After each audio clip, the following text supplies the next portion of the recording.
ou comment dire, copycats, qui alors, ils prennent l'opinion, ils suivent l'opinion des critiques et des personnes il n'y a pas assez d'autonomie de jugement. Oui, faire sa propre, Comme la mode. C'est faire sa propre idée, faire sa propre idée à soi. Oui. C'est difficile, parce qu'on Mais est influencé en par... même temps, il est de bon ton d'aimer telle œuvre ou telle musique, là. Ouais. Et c'est bien vu. Alors, tu vas pas arriver et me dire que toi, t'aimes pas ça, parce que, tu sais, non, mais l'idée, c'est qu'il faut une éducation pour l'art. N'importe qui n'est pas en mesure de juger n'importe quoi que font les peintres ou les musiciens. On doit apprendre, on doit être formé à... on vient à la règle. Quand on a un critique qui nous éclaire et nous fait voir la beauté des œuvres, je ne vois pas pourquoi on dirait « Ah, lui, c'est son idée, puis moi j'en ai une autre ». Il faut être en mesure de s'ouvrir et d'apprendre aussi. Moi, je peux vous donner un exemple. Je donne la parole à je fais juste te signaler que ça fait 10 fois, et pour te dire que j'ai perdu ce que je voulais dire. Mais on va dire, au moins, je vais ajouter une chose. On peut en finir, grâce à ce fameux Marcel Duchamp, on peut en finir avec le relativisme individualiste, parce que quand on dit l'art c'est n'importe quoi, on se trouve à dire il n'y a rien à dire sur l'art. Voilà ce qu'on dit. Bon, alors, changeons de sujet.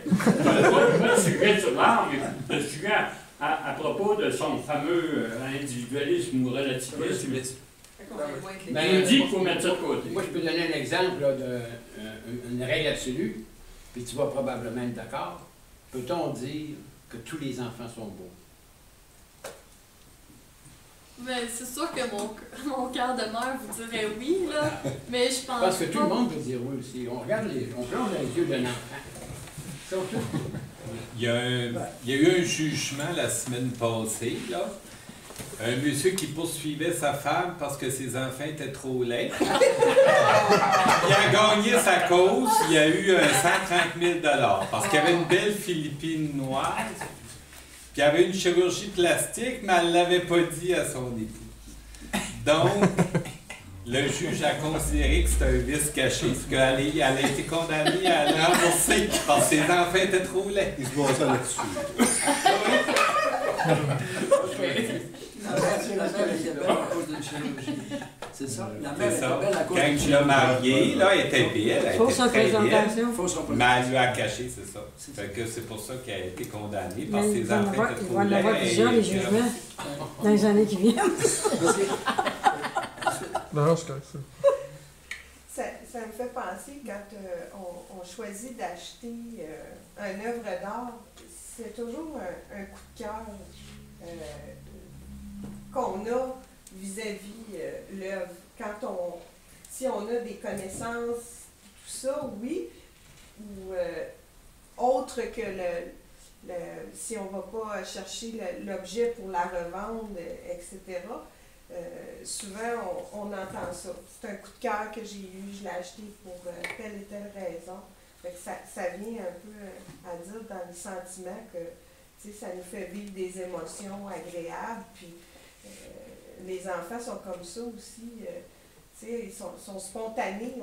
On va leur montrer quelque chose, eux autres, c'est oui ou non, puis il n'y a pas de demi-mesure. Fait que, tandis qu'en vieillissant, je pense que on vient qu'à avoir une demi-mesure, ce qui embarque notre éducation, l'environnement, etc. Puis aussi, des fois, la raison vient dire, si je l'achète, est-ce que je vais faire un profit? Il y a ça aussi qui vient jouer. Fait qu'il y a comme une dualité qui vient s'installer avec la conscience puis le cœur. Entre les deux.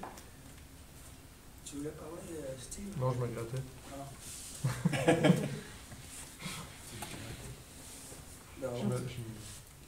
Mais l'art n'est pas accessible à tout le monde, finalement. Quand je l'écoute parler, moi, j'arrive dans peu importe, n'importe quelle exposition, là, puis j'aimerais donc ça être capable d'admirer pour la juste, à sa juste valeur, les pièces qui sont là. J'ai toujours cette dualité-là en moi, là, qui, où quand vient le temps d'acheter un tableau, là, c'est donc compliqué. Pourquoi c'est si compliqué de se laisser aller? Il y a tellement d'interférences. Je ne sais pas si c'est le cas de tout le monde ou si c'est dû à ce qu'on a fait de l'art. Pourquoi on a mis ça si difficile d'accès ou d'appréciation? Ben, comme, moi, j'ai espoir. Je pense qu'on pourrait former, dans un futur, former les gens peut-être à apprécier l'art en essayant de les éduquer au sentiment, par exemple, au sens commun, comme le prétend Kant, dire, bon, mais si je veux apprécier quelque chose, c'est dans tel état, tel sentiment qu'il faut se mettre. C'est sûr qu'il y a beaucoup de critiques d'art qui font entrer des critères, des connaissances. Jung va parler de l'homme de goût. C'est sûr que selon lui, il y a des critiques d'art qui sont mieux formés que d'autres parce qu'ils ont une éducation à l'art. Et puis, c'est sûr que ça demande des connaissances qui nous découragent. On n'a plus le goût de s'intéresser au monde de l'art parce que c'est trop compliqué, c'est trop difficile. Moi, je pense qu'il faut remettre ça simple, écouter notre cœur, comme le dit Nancy, faire l'expérience comme le veut Kant.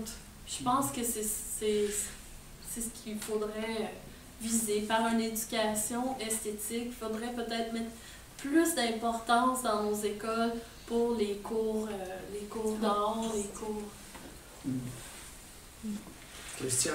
Bon, moi j'aurais une question. Je suis un peu mal à l'aise, moi, avec toutes les questions qui concernent l'esthétique, parce que je trouve que ça rajoute un peu, là.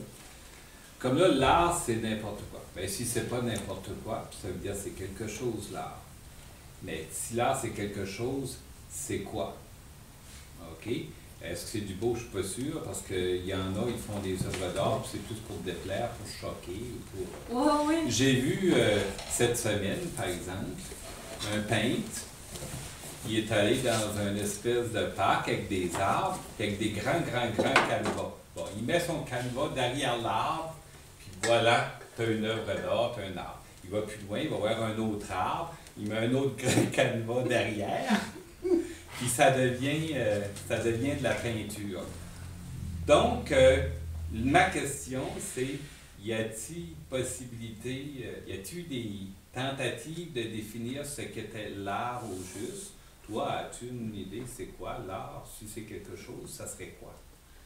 Bien, il y a eu beaucoup de tentatives. Il y a eu des tentatives chez Nelson Goodman. Il y a Yves Michaud, lui, qui va dire, ben, c'est difficile à dire, par exemple, parce que lui, dans l'art à l'état gazeux, il va dire, ben, tout aujourd'hui est beau. Il commence son livre, puis il dit, c'est fou ce que le monde est beau. Il y a comme un voile gazeux, puis qui fait qu'on a, qui recouvre tout, qui fait on est obligé de tout considérer sous le critère de la beauté, autant dans la mode, dans l'architecture, dans les designs intérieurs.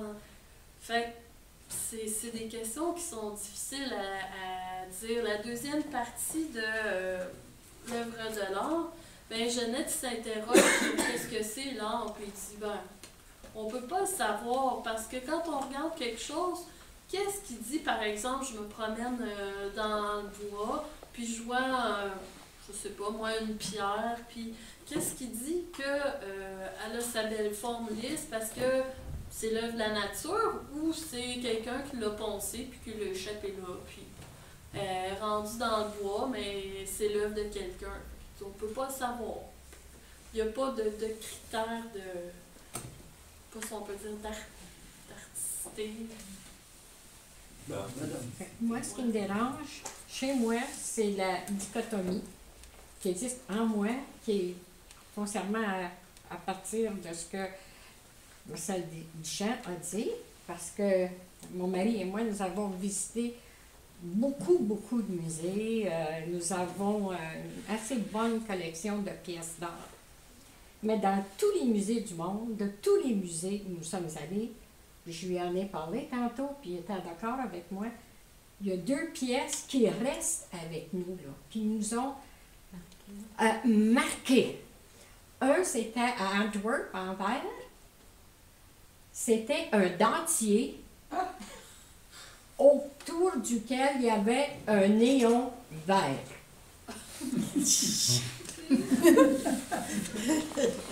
Le deuxième, c'était au Musée national à Ottawa, où il y a le jupon maculé de sang d'un meurtrier canadien.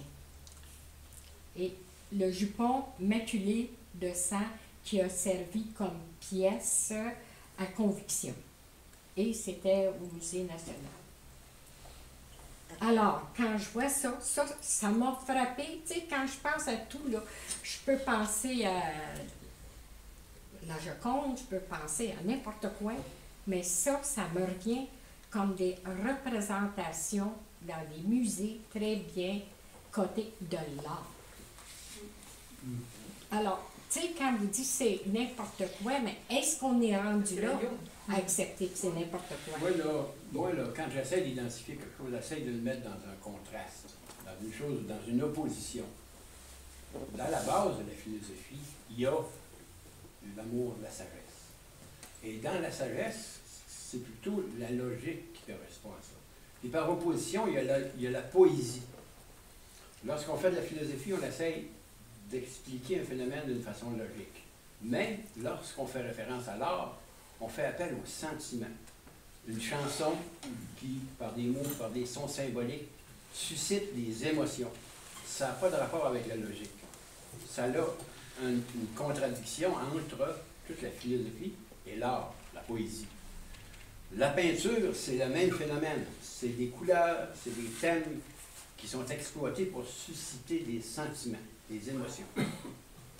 Ce que la logique, la philosophie ne fait pas. On est supposé de rester objectif dans la philosophie. L'art, c'est ça, c'est subjectif.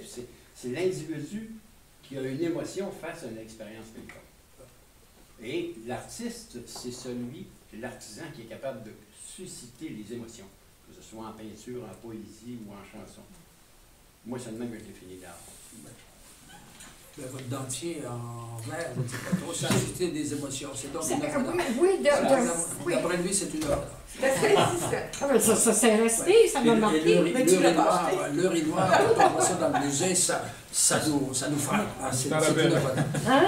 Je m'en rappelle, puis lui aussi, on s'en est parlé tantôt. Tu sais ce que je veux dire, que quand on parle d'art, des fois, là, plutôt que de parler là, des pièces qu'on a réellement aimées, là, comme des pièces étrusques, ça, on parle de, excusez, ce maudit dentier-là. On va faire comme la période de questions à l'Assemblée nationale. Là. Je vais revenir avec la même question, mais je vais la poser autrement. Par la négative, c'est-à-dire, qu'est-ce qui ne serait pas de l'art?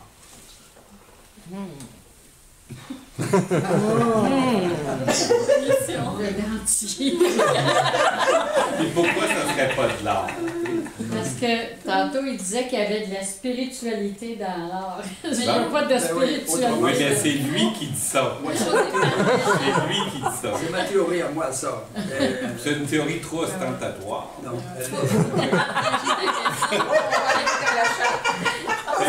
Est-ce qu'ils ont développé une réflexion à savoir, là, parce que je sais que dans les siècles passés, ils étaient beaucoup plus stricts.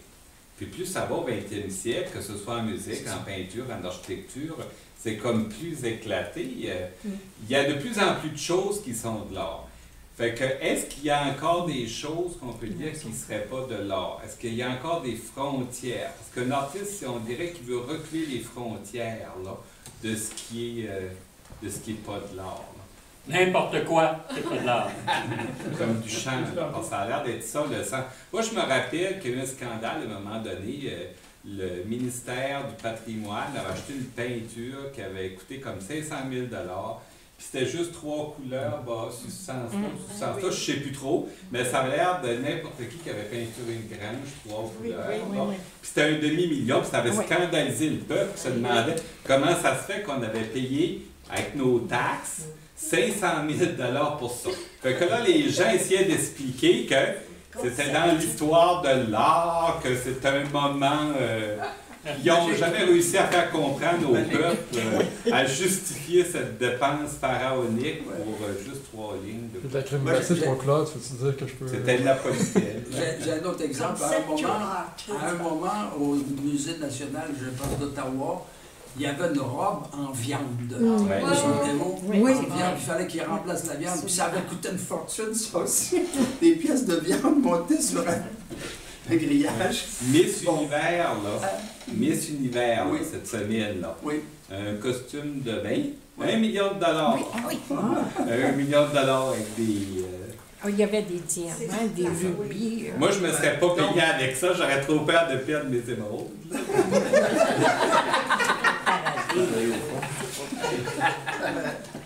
C'est pour dire qu'il y a quand même de l'art sérieux, puis il y a de l'art qui ne l'est pas.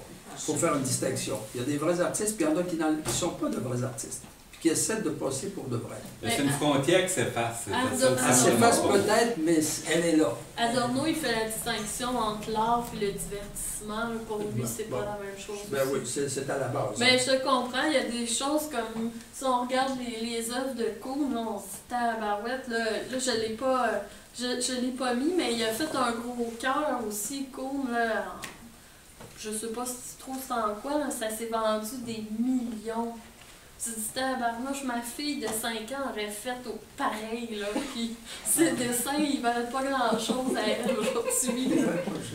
Mais il faut vraiment distinguer aussi la question à qu'est-ce que de l'art, puis est-ce que j'aime ça? C'est la question qu'il faut se poser, c'est la question que Hume s'est posée, que Kant s'est posée, puis Jeannette s'est posé les 2 questions, lui, mais je me suis vraiment limitée dans mes recherches, surtout à la question du jugement. Est-ce qu'on aime, qu'est-ce qu'on aime, qu'est-ce qui justifie qu'on aime quelque chose, plus que qu'est-ce qui définit l'art? Tu veux poser une question? Non, mais je vais juste dire, il y a une différence entre l'art et le beau, parce que il y a des œuvres d'art. Par exemple, le zombie que tu as montré de Resident Evil, on peut pas dire que c'est vraiment beau puis que je suis enthousiasmé par les couleurs d'une façon universelle, mais par exemple, dans les moments où je vais être en colère, l'art prend...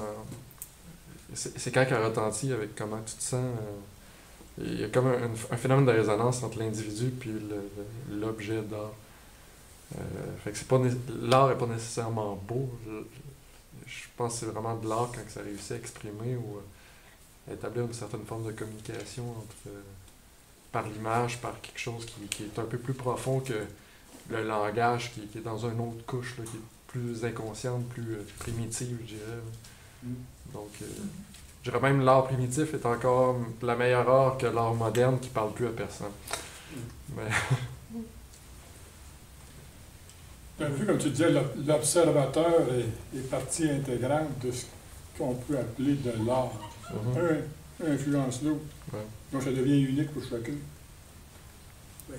Étant donné qu'on est unique, donc l'observateur fait partie du tableau. En fait, l'œuvre d'art est un symbole. Il y a quelque chose en surface qui est montré, puis il y a quelque chose en arrière qu'il faut découvrir, avec lequel il faut entrer en communication, en vibration.